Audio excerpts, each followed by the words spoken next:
Contractors tell me all the time that there's no possible way they can sell a $400,000 remodel job with a 40% gross margin baked into it. And you know what? You're right about one thing. Margins do look different on bigger jobs sometimes. But here's the actual truth. If you ignore your cash flow, if you let your margins collapse, or if you let your overhead spiral to such a degree where you can't keep a grasp on it, then yeah, that one big job will absolutely sink your construction business. And so in this video, I'm going to share the 3 big financial lessons that I know every remodel contractor doing more than $2 million a year can get value from and apply within their business today. And I know firsthand that you guys are going to get a ton of value from this because all the remodel contractors doing more than $2 million a year in top line revenue that I work with on a one-on-one basis have gotten value from this in the same exact way. And so if you don't know who I am, my name is Lev Parsegian. I'm the founder of Cosmosify, a consulting agency that helps remodel contractors and custom home builders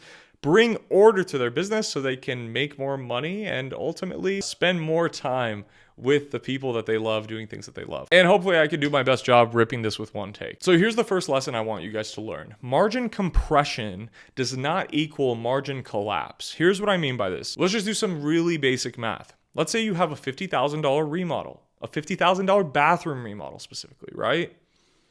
At a 50% gross profit, that comes out to being a $25,000 gross profit to your business. Now on a $500,000 whole home remodel project, let's say priced at a 38% gross profit margin, you're looking at around $191,000 in gross profit. That same $500,000 remodel project though, let's just say we tack on what I so often see from contractors, which is a 22% gross profit margin on a massive job like that ties up your crews and takes so much time.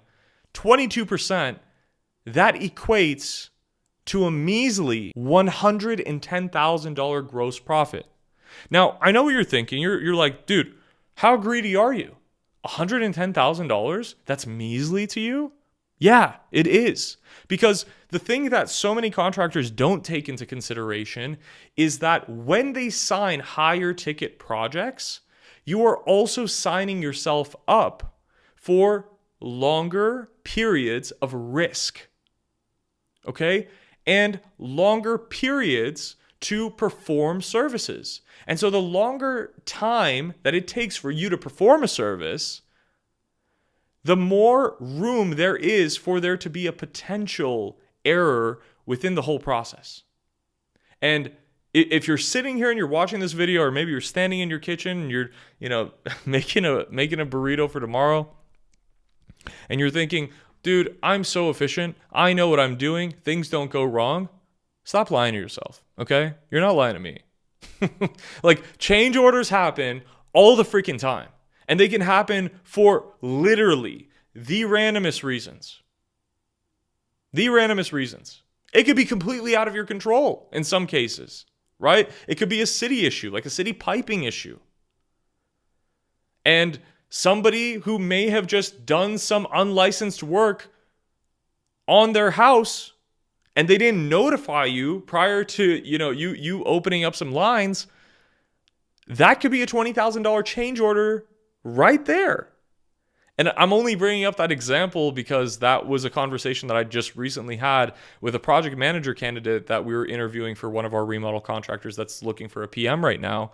That was one of the scenarios that he specifically told me he ran into when he was managing a massive multi-six-figure whole home remodel job that took months to complete. And even if you do price at a 22% gross profit margin on that $500,000 job, like I was just talking about, okay, that's fine. I'm okay with it. Until you dip too low. And the only way that you will know if you're dipping too low is if you understand how much it costs you to be in business every single day of the year. But the truth is that most contractors do not know even how to calculate what it costs them to even operate their business. In fact, so many of them don't even know how much 1 hour of their time is worth to them. They assign an arbitrary number because they're like, well, that's what the next guy told me that I should be doing. And just to be crystal clear, I'm talking about margin here, guys. I'm not talking about markup. Like if your markup is at 40%, your gross profit is probably closer to like 27, 28%. I don't know the exact percentage off the top of my head right now. And I know there would be somebody out there, if I didn't mention this, who would roast me and say, oh, well, you didn't differentiate between markup and margin and whatever. I just wanted to put that out there. So when I say 40% margin, I'm talking about 40% of the sale price, the selling price of that contract. I am not saying markup on cost. And so I just want to put a bow on this specific lesson. I know so many contractors that say, I can live with 20% on, a $500,000 job. It's $100,000. Right? Wrong. Because that job can tie up yourself, your crews, your project manager, your superintendent, whoever it is, even your subcontractors. Like you can't just assume with this cockiness that every single part of production is just going to go perfectly as planned and it is not going to eat away at your cost. To have this idealistic lens that you are just going to walk away with every single penny at the end of the project, it's just silly. Okay? And even the most efficient contractors that I work with who have their production operations so dialed in do not operate this freaking recklessly when it comes to their pricing. Because they understand one thing could go wrong and it could cost me tens of thousands, if not over $100,000 to fix. I'm done with that rant. Okay, so the second lesson that I want to bring up is that cash flow kills faster than margins do. Your subs may want checks within 30 days. Your suppliers may want checks within 15 days. Okay, your clients are only going to pay you after 60 or 90 days. You see the problem here, right? There's a gap. And that gap you may, and a lot of times you probably will have to float. And the kicker here is that most contractors are floating this out of their own pocket. This is where we got the term of robbing Peter to pay Paul, right? And how it applies across the board for so many residential general contractors, remodel contractors, and custom home builders. This is what they're doing. They're taking draws, they're taking deposits from all this project, just so that we could float this project over here. Do you know how much that stresses me out? I can't even imagine how much it stresses y'all out. But it stresses me out to see grown men are operating their business in a way as if they're going to play roulette at the Wynn Casino in Las Vegas every single day that they run their business. In fact, I would probably, and I'm not a proponent for gambling, but I would probably recommend that you just go play at the Wynn. You have better odds, okay, than to be running an operation in this way that is ultimately just playing with your life. It's Russian roulette. This is why so many contractors that I speak with feel so broke when they're inundated with projects. They are financing the project themselves, all because of the fact that they do not understand the proper money model to apply to their offer so that they can price for profit before anything else. And I get it, some of you already collect deposits or sell pre-construction service agreements or design agreements, or you have some sort of a creative way of structuring your offer so that you can, in a legal and compliant way, collect cash up front so that you don't have to worry about some of these issues that I'm talking about. And if that's you, good for you. I hope you continue to do that which is working within your market, within your municipality, and you follow all the rules, and it continues to work well and bid well for you. But the truth is that 80%, I would even probably say closer to 90% of remodel contractors that do $2, $3, $4, $5 million in top line revenue, they do not have a standardized way of creating an offer and selling that offer repeatably to the same type of person. And so if you change this, if you literally just change the offer economics of your service, surprisingly, You will be profitable from the moment that a project signs. And I say this surprisingly because like contractors just don't believe it when I say it. But then when I lay it out like this, they're like, damn, that actually makes a lot of sense. If you guys can in your local markets, try to collect some form of deposit before you start. And the way that you can do this is by selling a service on the front end. Have some sort of an attraction offer on the front end that can help you liquidate the spend, the ad spend that you spent to acquire that customer. That could be maybe what you spent to acquire that customer through referral, whether it came from an affiliate partner, whether it came from an ad or wherever, but have some cash on the front end and then upsell them into some sort of I like to call it like a mid-ticket offer with a very specific deliverable outcome milestone that leaves the homeowner in a better state, in a better space before they sign on with you in the first place. And I know what you may be thinking. You're like, oh, dude, Lev, like that sounds like overkill for smaller projects. Look, there's different ways of structuring this for smaller projects and for mid-sized projects and for higher ticket projects. I know there's fixed price contracts and cost plus contracts.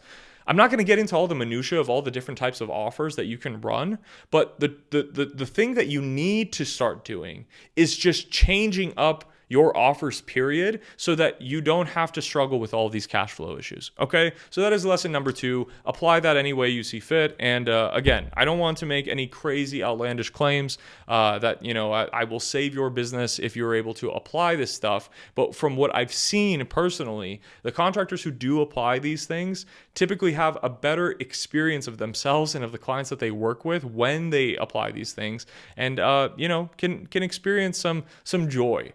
Won't say for what reasons, but they could just experience some joy. And lastly, but surely not least, this is probably the one that I feel the most passionate about, which you may be hearing that and you're like, dude, you're already pretty freaking enthusiastic about the first 2 topics. This last one is the one that I see contractors, oh my gosh, they're like in love with this last one. And it is overhead creep, okay? This is such a silent killer. It is silent but deadly. And it is because once you get past the $2 million a year stage, and oftentimes I really see this past the $1 million a year stage, I see contractors who are like, you know what? I did a pretty good job this year bringing in some sales. I think I'm going to start hiring carpenters. Maybe a lead. Maybe a foreman. Maybe a super. Maybe a PM. I don't have time. I don't have any time. I'm just so spread thin that I need to hire an office admin so that they can take all the calls because, I'm jumping around from here to here to here. And QC is so important to me because I'm such a big quality guy that I just need to be everywhere at all times and spread so thin that I'm just complaining all the time to my wife about how difficult it is to run a construction business, even though you are running one of the smallest construction businesses probably in the country. Okay? There are literally construction businesses that are doing $10, $50, $100 million a year. And they have significantly less of these problems because they understood this one thing. And it's that if you are lean from the very beginning, you will probably do pretty decently. Okay? If you understand the first 2 lessons and you apply those 2 lessons within your business, and then you learn how it is that you're actually spending your time. Like I'm talking about do a freaking time audit. Every 15 minutes of your day, all I want you to do is just write down what the task is that you were doing. If you were driving your truck from one job site to another, 15-minute increments, write that all in.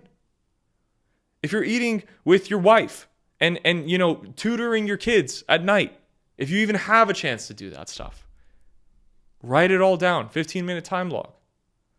Okay? Contractors hire so early on because they think that they are spread thin. They're not. They're just similar to how a lot of contractors in the early stages are bad money managers. I believe that a big part of the reason why they're poor money managers is because they do not value their own time by taking the time up front to create systems to manage their time. If you literally just plan your life, your calendar in an intentional way, I'm not sitting here and saying that, all of these, all things that come up or like fires that come up, these things are, not to be taken into consideration. Sure, they will. But if you try to follow a structure, it will keep you from having to hire people way too prematurely. Because when you hire these people too prematurely, because you do a really poor job at time management, you then get burnt out and upset because you're like, holy crap, I don't know where all my money is. I'm paying this PM $120,000 a year plus a bonus and a stipend and car allowance and all these different things. I have no money. Brother, you have no money because of the fact that you do not understand how much your hour is worth to you. And you need to set a clear goal that if I want to bring on a project manager, I need to have X amount of dollars in gross profit for my construction business, almost like a cash reserve in a separate account. And by the way, you should have a proper chart of accounts. That's a conversation maybe for another day. But you should have that stuff pretty flushed out before you even consider writing up a job description. I have seen world-class remodel contractors, smaller ones. I'm talking about ones that are doing $5, $6, $7, $8 million a year, and their net profit, when all is said and done, is closer to 15%. You may hear that and you're like, dude, if I got 15% of all the total sales that came from my company, I'd do probably pretty freaking well after my owner's compensation paycheck as well. After that, I'm talking about 15% that you can pull from the business to take in draws, or 15% that you can then take to reinvest into more talent and different things. I'm not going to tell you in this video how it is that you should be using that 15%, but I literally worked with a contractor last year that had such an overloaded crew, and he was barely scraping by $2 million a year in top line. And when I asked him what his net was, he was like, I think it was like -4. And I'm like, how is that possible? And I'll tell you how.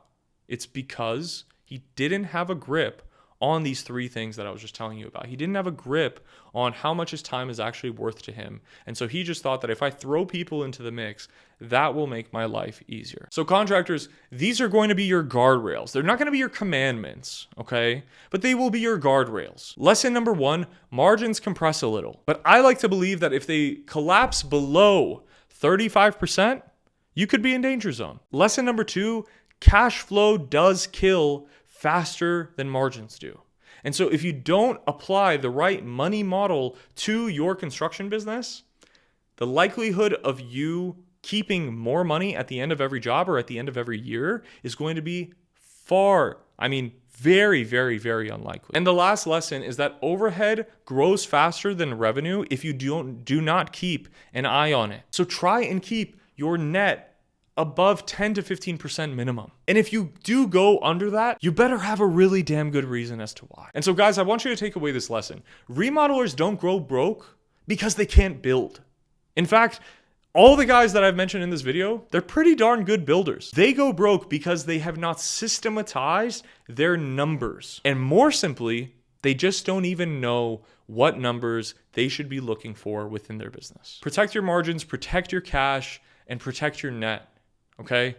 And if you do those three things, you will be able to survive the jobs and thrive through the jobs that crush other contractors in your local area. If you got value from this video, then please, I encourage you to subscribe and share the video with somebody that you feel like could get a lot of value from it. I do try and put in a lot of effort and time into these, but this was heavy on my heart, so I want to speak to you guys about it. And then what's the last thing? I guess just stick around because I'm making videos like this every single day. And hopefully you guys get a ton of value. I'll talk to you guys in the next one. Peace.